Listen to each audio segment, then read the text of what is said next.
السلام علیکم ورحمۃ اللہ وبرکاتہ۔ میں ہوں آپ کا ہوسٹ حافظ محسن علی قادری اور آپ دیکھ رہے ہیں عجائب و وظائف۔ امید ہے آپ سب خیریت سے ہوں گے۔ اللہ تبارک و تعالی آپ کی اور میری بلا حساب بخشش و مغفرت فرمائے۔ ناظرین، آج کا ہمارا موضوع ہے کہ خواب کیا ہوتے ہیں اور کیوں آتے ہیں، اور دنیا میں سب سے پہلے خواب کی تعبیر کس نے کی؟ جی ہاں ناظرین، جو ہم اپنے سارے دن میں افعال کرتے ہیں یا جس چیز کے بارے میں سب سے زیادہ سوچتے ہیں وہ ہمیں رات کو خواب میں نظر آ جاتی ہے۔ بعض اوقات کچھ خواب ایسے ہوتے ہیں کہ جن کے بارے میں ہم نے کبھی نہیں سوچا ہوتا، لیکن وہ خواب بن کے ہمارے سامنے آ جاتے ہیں۔ ایسے خواب اللہ تبارک و تعالیٰ کی طرف سے اشارہ ہوتے ہیں اور ان کی تعبیر جاننا بھی لازمی ہوتا ہے۔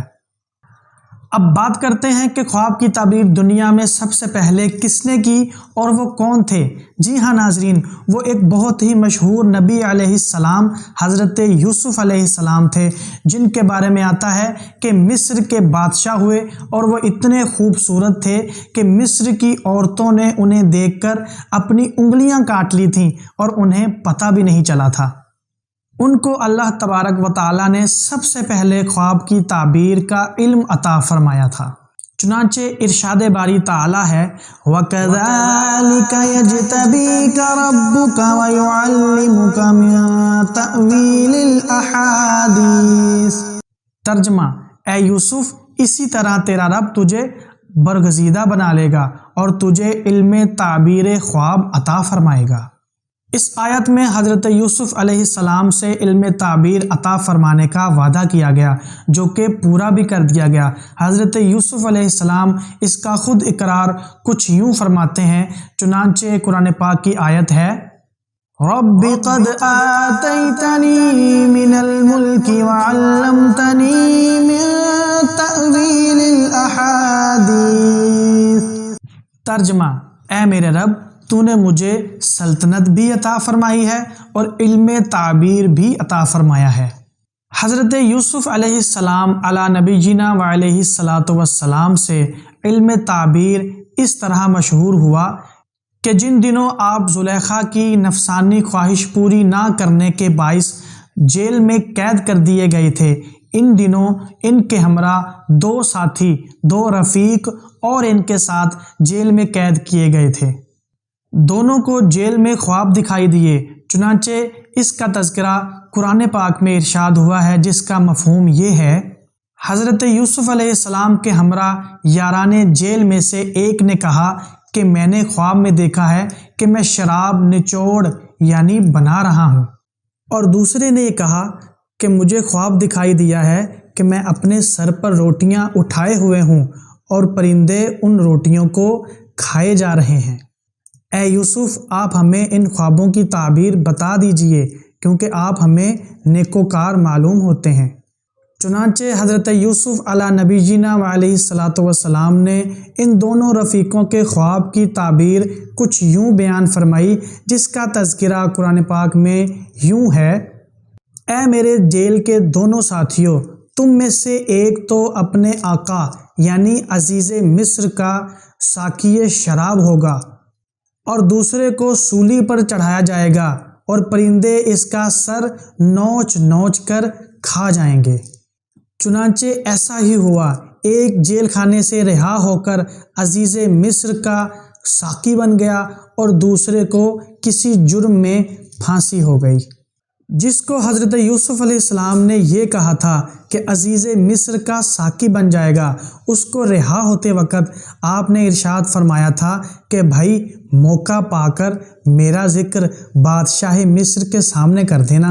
اس نے وعدہ کیا اور وہ رہا ہو کر چلا گیا۔ بعد میں وہ اپنا وعدہ بھول گیا۔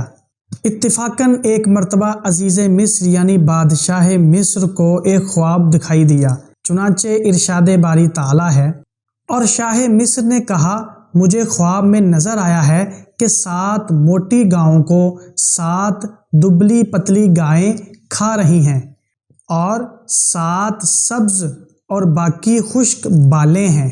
اے سردار، اگر تم خواب کی تعبیر دے سکتے ہو تو مجھے اس خواب کی تعبیر تو بتاؤ۔ اس پر ساقی کو حضرت یوسف علی نبی جینا علیہ الصلوۃ والسلام کا وعدہ یاد آیا اور شاہ مصر کے روبرو کھڑے ہو کر آپ کا ذکر خیر کرتے ہوئے عرض کی کہ اگر آپ اجازت دیں تو میں جیل خانے میں جا کر حضرت یوسف علی نبی جینا علیہ الصلوۃ والسلام کی بارگاہ اقدس میں حاضر ہو کر خواب کی تعبیر جان لوں۔ تو چنانچہ شاہ مصر کے حکم سے وہ ساقی حضرت یوسف علی نبی جینا علیہ الصلوۃ والسلام کی بارگاہ اقدس میں حاضر ہوا اور شاہ مصر کا خواب سناتے ہوئے عرض کی کہ آپ اس کی تعبیر بیان فرما دیجئے۔ حضرت یوسف علی نبی جینا علیہ الصلوۃ والسلام نے شاہ مصر کے خواب کی تعبیر میں کچھ یوں بیان فرمایا کہ تم لوگ 7 سال اپنی عادت کے مطابق کھیتی بوؤ گے اور جس قدر کھیتی کاٹو گے اس کو بطور ذخیرہ بالوں میں ہی رہنے دو گے، لیکن تھوڑی سی اپنے لیے کھانے کے لیے استعمال میں لے آؤ گے۔ پھر اس کے بعد 7 سال سخت قحط سالی کے آئیں گے جس میں گزشتہ 7 برس کا جمع کیا ہوا اناج سب کا سب ختم ہو جائے گا، لیکن تھوڑا سا بچ جائے گا جس کو تم بڑی حفاظت سے رکھ لو گے۔ پھر اس کے بعد ایسا خوشحالی کا سال آئے گا کہ جس میں خوب بارش ہوگی اور لوگ شراب انگور بنانے لگیں گے۔ تو ناظرین، یہ تھی سب سے پہلی خواب کی تعبیر جو حضرت یوسف علی نبی جینا علیہ الصلوۃ والسلام نے بادشاہ مصر کو بتائی۔ اسی طرح کی اچھی ویڈیوز اور معلومات جاننے کے لیے ہمارا چینل عجائب و وظائف سبسکرائب کریں۔ تو ملتے ہیں اگلی ویڈیو میں ایک اچھے ٹاپک کے ساتھ، تب تک کے لیے اللہ حافظ۔